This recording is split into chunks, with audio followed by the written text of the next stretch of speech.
pay heed. The Lord Jehovah, has given unto you these 10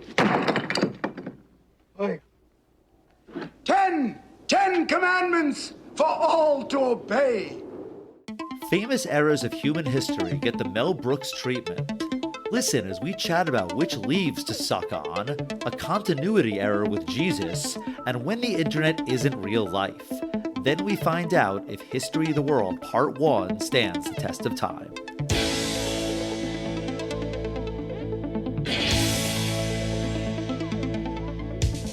Test of time, James and Alan have their say. Do the movies you love still hold up today?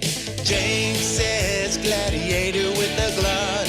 Alan says as a father, blah blah. It's the test of time, James and Alan have their say. Do the movies you love still hold up today? Test of time, James and Alan have their say. Do the movies you love still hold up today? Hello, everybody, and welcome to the Test of Time podcast. My name is Alan Noah. Your name is James Brief. You know that, and our listeners know that, unless it's the first time you're listening to our podcast, in which case you don't know that. So hello, I'm James Brief. This is a podcast where we look at movies that are either quite old or at least 15 years old, and we see, does it stand the test of time? Does it still hold up today? It's like the history of the podcast, part 1? No, that doesn't make any sense. Well, I guess it would be like history of movies as they're seen today. This would be part 300 and something or other? 48. Wow, 348, almost 350. Yep. And, you know, Al, there's a tradition that we've done the last few years, and that's where we make our box office predictions. Right. You predicted The Little Mermaid to be the number one film of the year. I predicted Indiana Jones 5, The Dial of Destiny. But neither of us picked a movie on the top 3 that I'm going to say, I'm not changing my vote. You and I make a rule. We only get, one chance to do it. But unofficially, I think The Flash is going to do pretty well. I could see it doing well. I don't know that it'll break the top 3. Top 10, sure. Top 5, maybe. The trailer during the Super Bowl, I know you don't watch trailers and I won't spoil anything, I promise. But they were really emphasizing characters other than the titular Flash. And I wonder if that's because of Ezra Miller's real life problems, or maybe the Flash is just not the biggest hook that they want to sell for the movie, but it didn't really make me think like, oh yeah, this is going to be huge. I think this movie's actually going to do well for a couple reasons. One, I happen to think that it's going to just be a good movie because it's directed by a guy, Andy Muschietti. Pretty much his first big films were It and It Part 2 or It Chapter 2. Another thing is, yes, it's a nostalgia machine. And one of the biggest hits from last year was Spider-Man No Way Home. And the number one thing that they quote unquote were not advertising, but it was the worst kept secret in all of movie history, is the fact that there were 3 Spider-Man in there. The movie happened to be good. And also everyone wanted to see their past heroes. And I think they're going to show Batman. I think they're going to show a little bit more than they're teasing right now. I think there's going to be some easy crowd pleasers here. And I think that maybe I overestimated the controversy about Ezra Miller.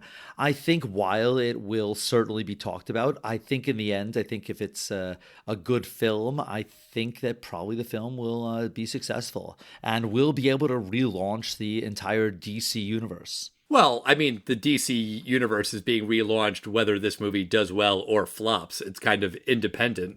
Well, it'll narratively relaunch the DCU. I think the Flash is actually going to explain why the next Superman is not going to look like Henry Cavill, and why, there's this guy that doesn't look like Ben Affleck, the guy that we know as Batman, but, of course, it's Michael Keaton.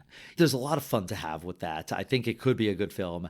It also just made me think, sometimes the internet is not exactly accurate on what is real life. I'm not even talking about the Ezra Miller controversy and whether or not this should be canceled or what Ezra did was right or wrong. I honestly, I don't even really know much about it. I just know it kept being arrested. I'm just saying, I don't necessarily think that the box office and business necessarily follow what happens on Twitter. Very recently, Louis C.K. Sold out Madison Square Garden. You had a video game, Hogwarts Legacy, that there was a lot of controversy because Harry Potter's creator, J.K. Rowling, has been very controversial and very loudly controversial and talks of boycotts online. Yet the video game did very well, just because real life doesn't really always reflect what's talked about online. Well, I think there's a couple of different things there. I mean, I think it's one thing to criticize J.K. Rowling as a person and to still love Harry Potter as a fictional creation and the books and the movies and this video game, which I have only heard amazing things about. Like, you can separate those two things and understand that a lot of people worked very hard on this video game.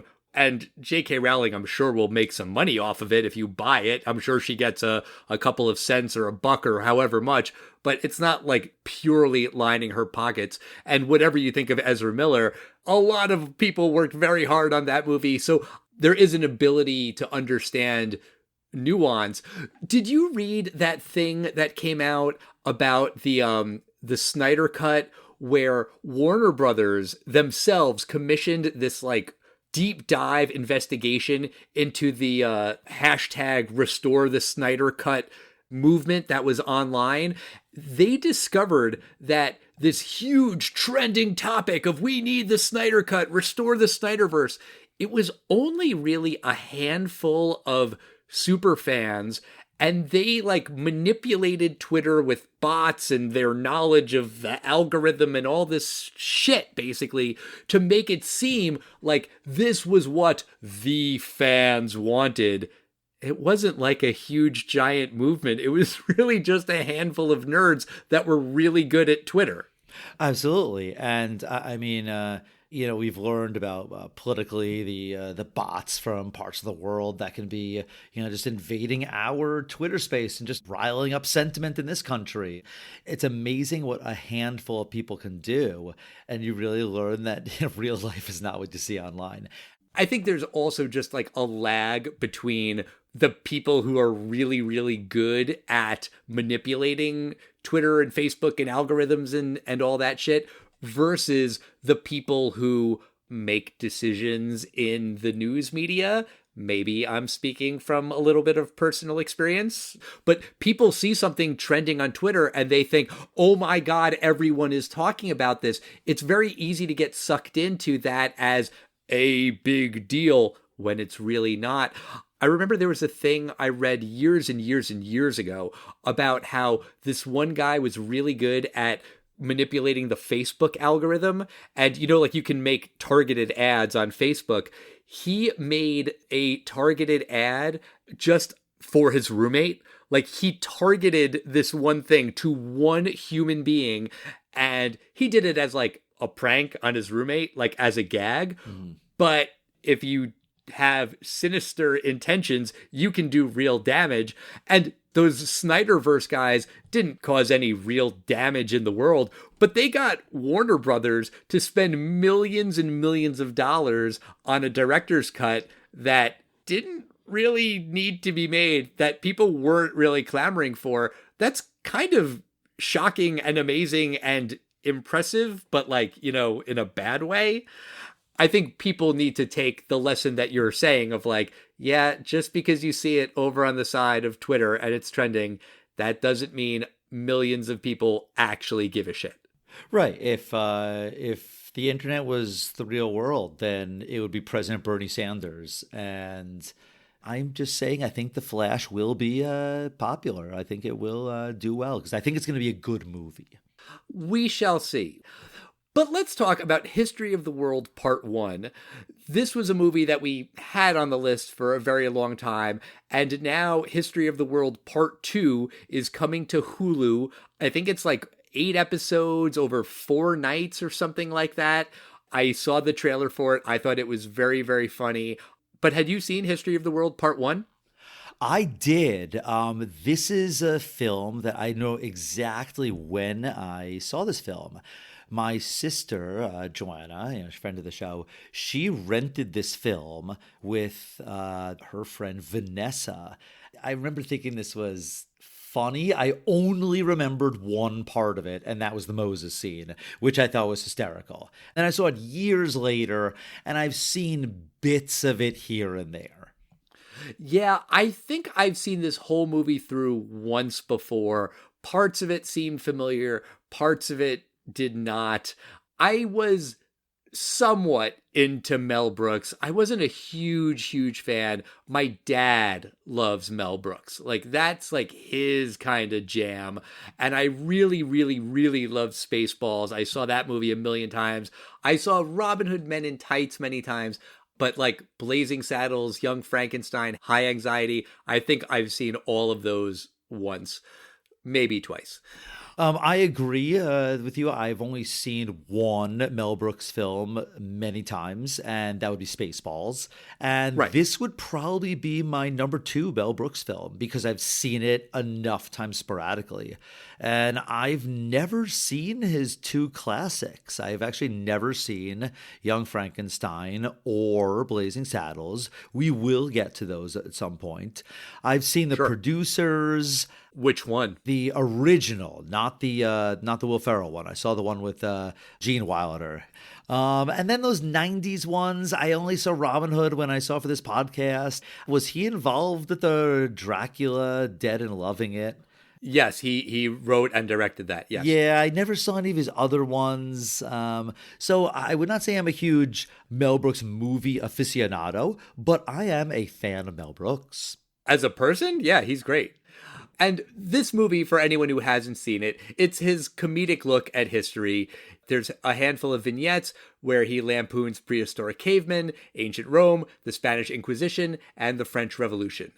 You see that Moses originally carried 15 commandments, you see how to identify a eunuch in a harem, and you even get a glimpse of humanity's future with Jews in space.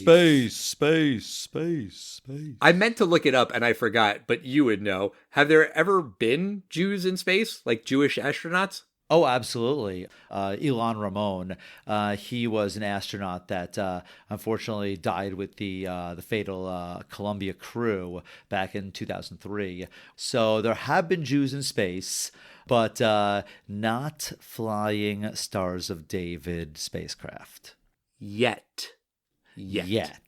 Now, this film was released on June 12th, 1981. Interesting trivia in the history of movie history. Do you know what other historic film, and historic, pun intended, historic film was released on that same date? I know because I read it earlier today, Raiders of the Lost Ark. That's right. And that wound up being the number 1 film of the year worldwide and, one of the greatest films of all time.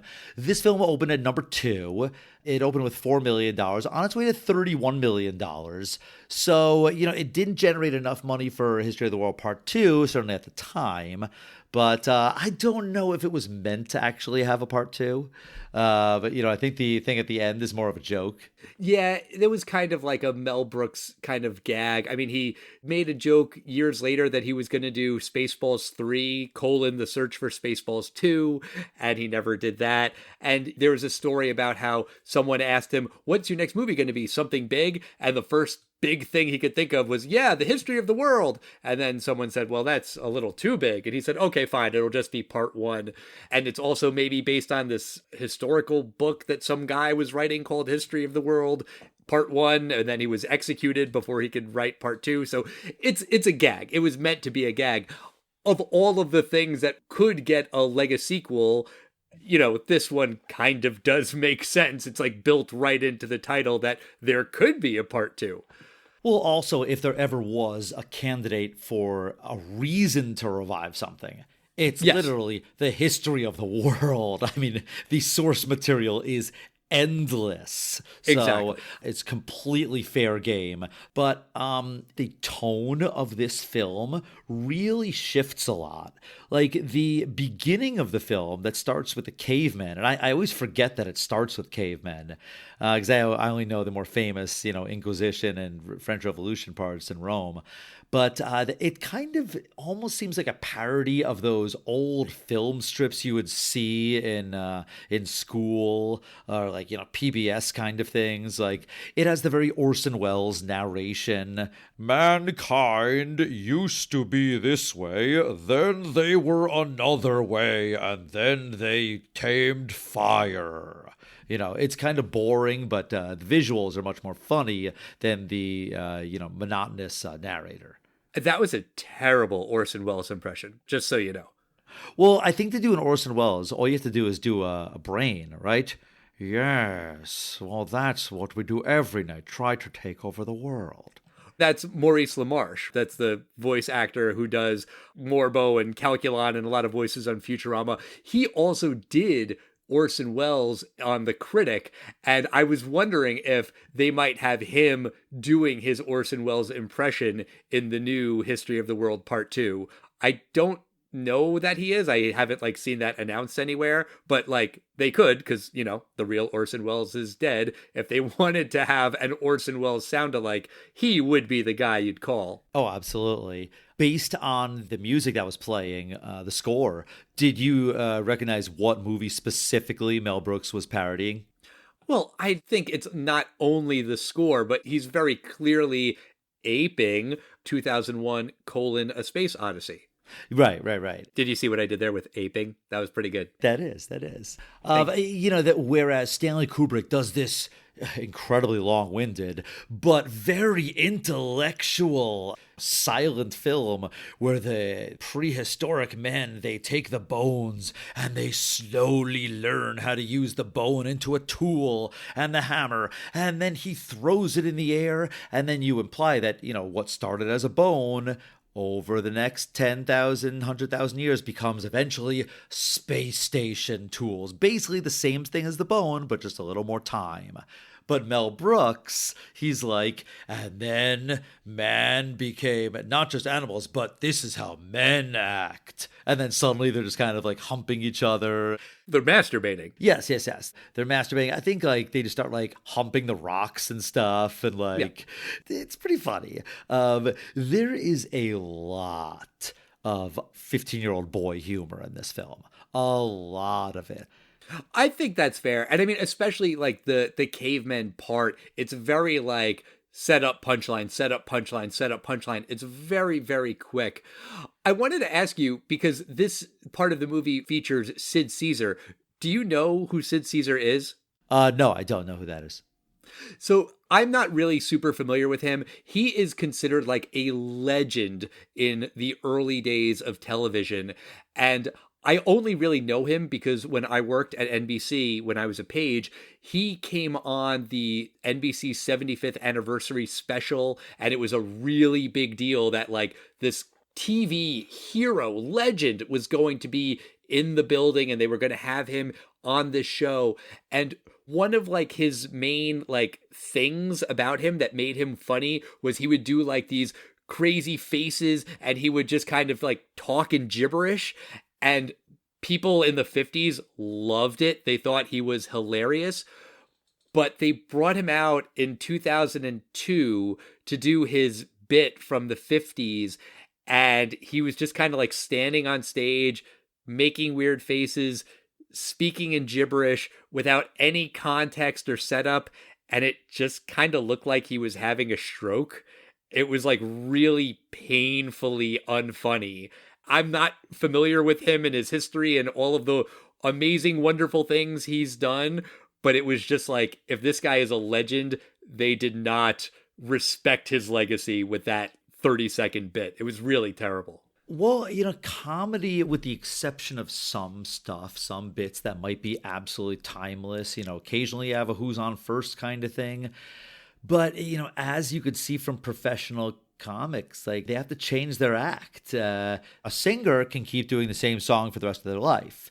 We've seen ourselves that things that are quote unquote comedy classics to people in, say, our father's generation are not necessarily going to hit. Some things will, but not necessarily, and almost without exception, not entirely going to hit us the same way. Right. And along those lines, I thought a lot of the cavemen jokes didn't really work for me. I mean, some of them were mildly amusing, like the first artist does a cave painting and then the first art critic comes along and pees on it. Okay, a little smile, a little chuckle. I didn't think a lot of those jokes were like really funny. I agree that they were low-hanging fruit. I kind of took the humor in a much darker way than maybe it was intended, because I have done papers and I've thought a lot about this early period of humanity. Basically, when we first learn fire versus when we tame fire. Like, there must have been so many deaths before you figure out, oh, if we just place stones around the fire, that reduces the amount of deaths greatly. And when you look at some of these people that live off the land and they're like, you have to suck on these certain leaves and that will cure your headaches. Yes, they figure that out correctly. But do you realize how many leaves that they had to suck? And when they realize like which mushrooms are bad to eat, you realize people had to die before they realized that these mushrooms are bad. And my point is that is a true part of human history. And I kind of took it in like the Mel Brooks kind of dark humor. And they're like learning about spears and they're like, oh, this thing will kill them. That's kind of funny. So it's not that funny, but if you would take it in a way that I don't think he meant it, it is kind of dark humor funny. Yeah, I get it. It just didn't really like make me laugh out loud. I think really the first time I laughed out loud was the 10 Commandments bit when Moses is carrying the 15 commandments. Oops, he drops one. Okay, 10 commandments. It's a very, very simple gag, but that made me laugh out loud. Exactly. It almost makes me think that there were like 5 minutes of Moses things and they just weren't that funny and he just cut it down. Apparently that was like a very last minute ad. They just had the cave sets that they could redress to do something else with them. And Mel Brooks just had this idea for the one Moses joke and they shot that. So it wasn't like there was a ton more than that. They only shot that. That's fantastic. And I also love that it's specifically parodying Charlton Heston's Moses, because he's dressed in basically the exact same outfit as the Ten Commandments. And, he has the same white beard. And, there's some very specific movies that they're referencing in this film. Yes. But let's move on to Ancient Rome. I think that's probably the longest segment of the movie. I thought that some of the just sight gags in Ancient Rome were really, really funny. When he walks by a V and X cent store, that made me laugh out loud. As a joke, I don't know if that really stands the test of time. I remember when I was a kid, I don't think we even had 5 and dime cent stores. That's the Roman numeral joke. I remember my mom used to refer to a store nearby as the 5 and dime, but it wasn't called the 5 and dime. I think real actual 5 and dimes were gone by like our childhood. Is it Bryan Adams or John Cougar Mellencamp? Like, who sings about that? Got it at the 5 and dime. Bryan Adams in the summer of '69. It rhymes. Right, exactly. So from the reference there, I assumed it's some kind of general store, but I've never seen a 5 and dime, and I missed that gag. But I did love some of the other sight gags. It's not a sight gag, but they did correctly put the V was in a lot of places. So one guy goes, "You are nuts. NVTS. Nuts." I thought that was funny. Did you see the orgy and buffet sign? First served, first come. No, I didn't see that. But there was a test of time joke there. There's a naked woman there, and some guy's painting her, and he says, "I just invented something. The centerfold." It wasn't some guy who said it. It was Hef. Hugh Hefner in a cameo says, I just invented the centerfold. That's true. That's true. It is some guy named Hugh Hefner. And I would argue that your son's generation will not know what that term means. I think that's fair. I think the centerfold was a huge deal when it was invented in the 50s and 60s, and we knew about it in the 80s and 90s. But yeah, Playboy is officially out of print. And I think now centerfold is just about the Jay Giles Band song. Right. But there's another part. I remember this from, at some point I'd seen this. The Empress singing the orgy song. Caesar's wife she's going to pick the men for her orgy, and in march in like 30 centurions, and they don't have any pants on, they just have their tops on, and she just sings like no no yes no no yes no no yes yes, and points to the men. And it kind of turns the tables on, if it was a man doing it to women, you wouldn't really see any humor in that. But the woman doing it to the men, it was pretty funny, especially with the Roman centurions. You're seeing the top of their asses, and it's just low-hanging fruit. It's like, oh, look, it's their butt. It's funny. I mean, she's looking for the low-hanging dick, I guess. I don't know. There's a joke in there about low-hanging fruit and their penises. I don't know exactly what the joke is. Well, they said she made rather big choices with her selections. Right. And I think, of course, I remember liking that because I was probably like, a kid, and I thought that was pretty funny. You were a kid who appreciated a good dick joke? Well, yeah, I mean, it's pretty funny. Sure. I laughed out loud when they're on the run and they go through the Senate, and there's like a senator saying, what are we going to do? Are we going to do the right thing? Are we going to help the people? And then they all vote, no, fuck the poor. And he's like, good. I thought that as like a gag was pretty funny. I think that probably does stand the test of time. Whether you think that about the U.S. Senate right now or not, that just seems to be like a fairly timeless gag that the politicians will always vote to fuck over the poor people. I mean, ancient Rome literally was doing this stuff, the senators versus the plebes, and it was basically fuck the poor. That definitely stands the test of time. We have records that they did it then. They certainly do it now. So yeah, that joke was very funny, and just the way they said it, because you almost thought it was going to be one of these. We're the Roman Republic, and we're going to do good, because that's what they're talking about as the narrator is like, the birthplace of civilization and blah blah blah. And then just the way that they smile and say, we're not going to build houses, but fuck the poor. Yeah, it still very much stands up. Yes, definitely. Gregory Hines is in this part of the movie. This was his first movie that he acted in, and of course he tap dances and does an amazing job. Also, very funny. This character was supposed to be played by Richard Pryor. Richard Pryor was unavailable because he had lit himself on fire in that famous freebasing incident, right? He was freebasing and he set himself on fire.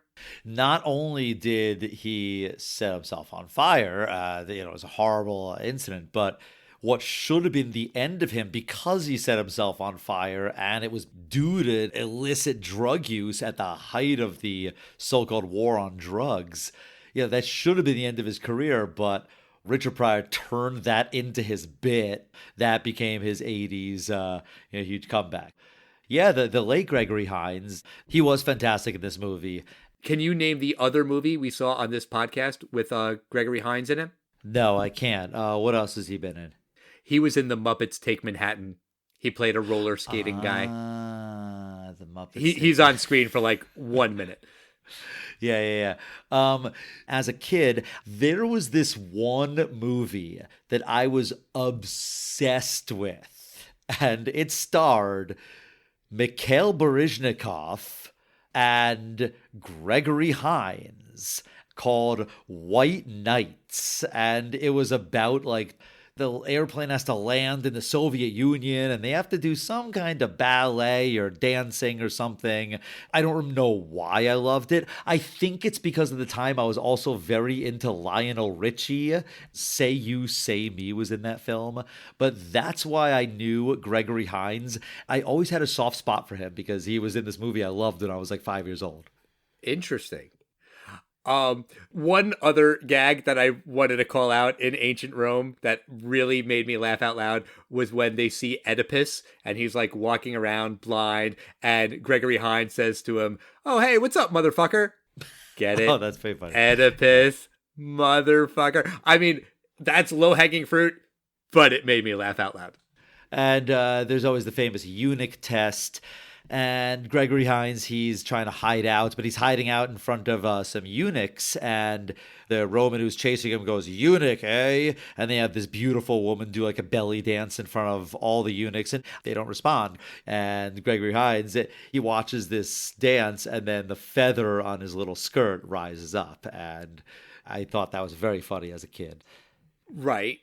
The Rome scene ends with Mel Brooks's character as a waiter in The Last Supper, which was a funny little bit where, you know, he just kind of is there with Jesus and he keeps saying, "Jesus," and Jesus is like, "Yes," whatever. It's fine. But earlier when he's in Caesar's palace and he's making all of these jokes for the emperor, he says something about like, "What about this new sect, the Christians? They're so poor, they only have one God." Ba-dum-bum. But then later on, he's meeting Jesus at the Last Supper. So I think you're not supposed to think about it, and you're not supposed to wag your finger as a stupid little podcaster and say, "That is a continuity error." But like, that is a continuity error, right? I don't think they had water slides in the Spanish Inquisition, now that I think about it, too. There's at least 2 flaws in this film now, Al. No, there are other things that are clearly anachronistic, and that is I the know. joke. I see what you mean. That random Jesus joke would have been better as just a random insert. Yeah, it just kind of felt out of place, and it's fine. It doesn't matter. It's not worth, like, nitpicking. I shouldn't have even mentioned it, but I did. Whatever. Let's talk about the Inquisition. Have you been singing the song? I've been singing it since I watched the movie. The Inquisition. What a show. Yeah, I mean, absolutely. I mean, the Inquisition is the horrors of horror of like the worst things humanity's done. And Mel Brooks has somehow successfully turned this into an incredibly catchy Rodgers and Hammerstein musical jingle. And it's not just a jingle, it's like a full production with like singing and dancing and choreography and a Jackie Mason cameo and all of these things. So the underlying subtext of this musical farce scene is that trying to convert people who have a different religion than you is ridiculously stupid. That is pointless. You're not converting people, you're not helping people, you're not spreading your religion, you're murdering and torturing people for no fucking reason. Like, they never say that out loud, but that's sort of like the subtext. That's the underlying message. However, I was thinking about it from a 2023 lens, and I am not an expert on this, but it seems to me like anti-Semitic attacks and hatred are on the rise. Maybe they are at the exact same level as they were in 1981 when this movie came out. I don't really know. But I think the way that it could be modernized would be to just basically keep the same scene pretty much exactly as it is, except I think they could make it be more about the people who are doing the torture and the murdering, who are trying to convert the Jews, just so you could have a slight angle, a slight twist where you're saying the people who do this, they're fucked up. They are wrong. The people who are killing the Jews, they have their own problems. You could do it in a comedic way. Make it fit with the rest of the movie. Make it a dick joke. Make it where Torquemada is saying that he's killing all of these Jews because he has a little dick and he heard that if he kills enough Jews, he'll have a bigger dick. And then he kills some Jews and then he looks down and says, "Nope, still small. Better kill some more." Like, just so that you are making fun of the anti-Semitic people. You know, like, I feel like that would be how you would modernize it. I don't know. You think I'm overanalyzing? I might be. Well, I mean, he was doing a number about something that's absolutely horrific, but it's dark humor. Right. I'm just saying, like, I think today that would be more of the angle he would take. I'm sure there will be jokes in History of the World Part 2 that have a perspective on something relating to the Jews. Mel Brooks does that a lot.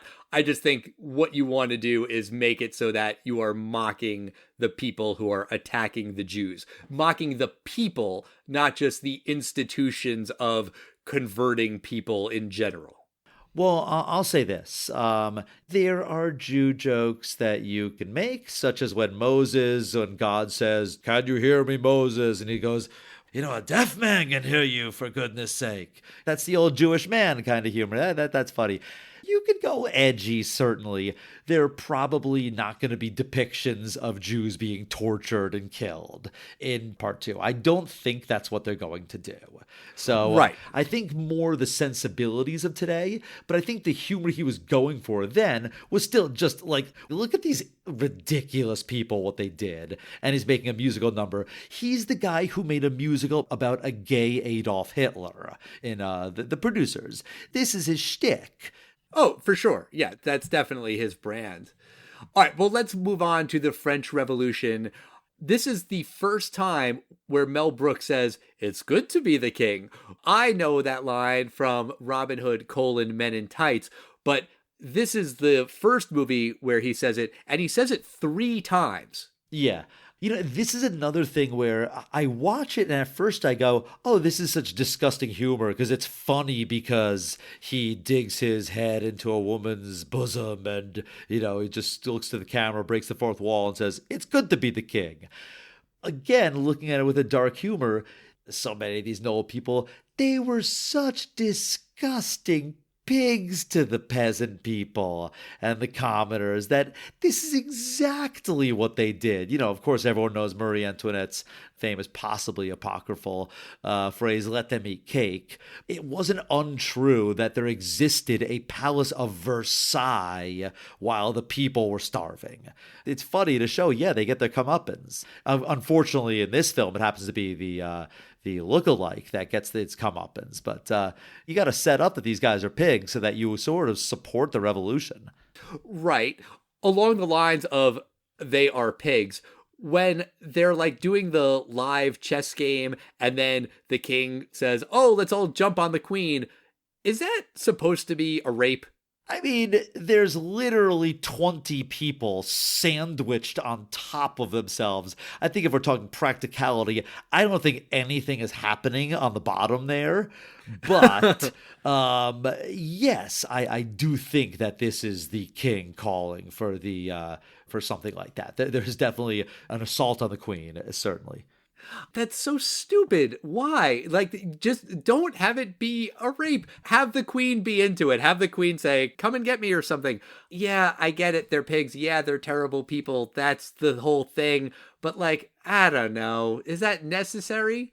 Some of the stuff was, "It's good to be the king." That obviously, I think, was very much showing I'm a piece of shit. Like, even a king today, King Charles can't do that. But, King Louis the something, he could do that. And these guys got beheaded. I mean, look what's happening in France right now. I mean, France can't deal with their living conditions. They shut the place down. Like, all work will stop. They will not tolerate that. Things operate very differently in this country. But, in France, they will chop off the king's head. Right. No, they don't fuck around. The mademoiselle who is begging for her father's life. Did you recognize that actress? No, who was that? That is Lorelei, the blonde from Superman 3. Oh, Lorelei that doesn't turn into a robot. She's the other one. Right. Like she acts all stupid, but she's really, really smart. Yeah, same actress. Pamela Stevenson is her name. And, the French Inquisition part ends and answers any question of whether or not you're supposed to take this film seriously, because just as the main characters are about to all be beheaded by the guillotine and they yell, "It'll take a miracle to save us now," out of nowhere comes Gregory Hines in full ancient Rome attire, riding the horse Miracle, and they escape on their chariot. It's obviously a gag. It's, maybe, 1,500, 2,000 years later. Who cares? Just shut up, and that's the end of the film. Well, almost the end of the film. I think I remember that like the hero from one of the other stories comes to rescue them at the end, and it's an exact callback of only a miracle can save us now. When they do that in the Roman Empire section, they've set that up. They meet the horse named Miracle earlier in that segment, so it's not a Deus Ex Machina. When it happens at the end of the French Revolution, it is a Deus Ex Machina because there's no logical way that that horse could arrive at that moment. But you're not supposed to think about it. You're just supposed to go with it. Mel Brooks does stuff like this in some of his other movies, some of the other movies that you haven't seen, so I won't give you any spoilers. But even in Spaceballs, like when they watch Spaceballs, the videotape in the middle of Spaceballs, the movie, that's just a thing that Mel Brooks likes to do. These characters are aware that they're in a movie, so it's fine. Also, the whole thing that the Mademoiselle rescues her father from the Bastille and then goes back to the palace to like say thank you to the king. That's why she's there at the end. Like, that doesn't make any sense. She would have rescued her father and then just left. Why would she go back to the palace to like say thanks to the king? That's pretty stupid. I thought she went back to warn him that the revolution was coming. Even still, why would she bother? He was like going to extort her. Because he saved her father's life. And she realized he was not a bad man. And maybe even realized this was not the same guy as earlier. Still seems like a stretch. But whatever. Possibly. I mean, you can't talk about History of the World Part 1 without talking about the epilogue there.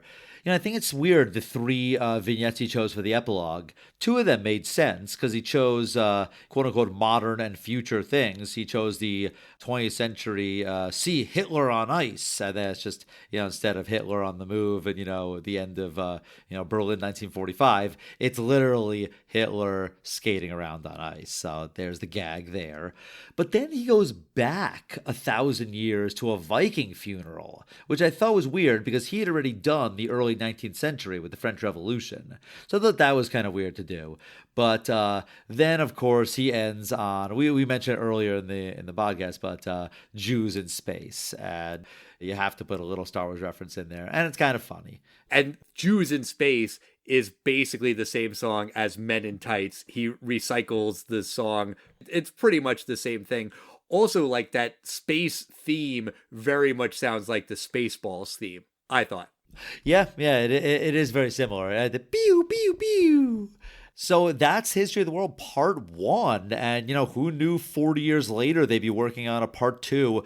We will have to wait and see how that goes. But what did you think of the first part of this epic tome, Al? Does History of the World Part 1 stand the test of time? I mean, as a comedy, some of these jokes land and they are very, very funny. A lot of the jokes don't land. I thought that some of these gags were just really dumb. You know, they're just like not that funny. Like the way that they escape when they are being pursued in ancient Rome is Gregory Hines' character rolls a big joint. And then, like, the smoke makes everyone distracted so they don't keep chasing them. That's not that funny. Like, Mel Brooks is funnier than that, I think. There's just a lot of shtick in this movie that didn't really land for me. That said, it's making fun of history, and I think that does still work. Like, you can't say that, like, oh, making fun of ancient Rome doesn't stand the test of time because it's 40 years later. Like, no, you're going back a couple thousand years, so it's fine. I don't think I love the movie. I don't think it's a classic. I will say that it stands the test of time, kind of just barely, because it's making fun of history, and enough of the jokes are humorous. Even the ones that aren't that funny, even the ones that aren't laugh out loud, you kind of will just be like, oh, yeah, that's kind of clever. Heh. So I'll say yes, even though this is not my favorite Mel Brooks movie. What do you think, James?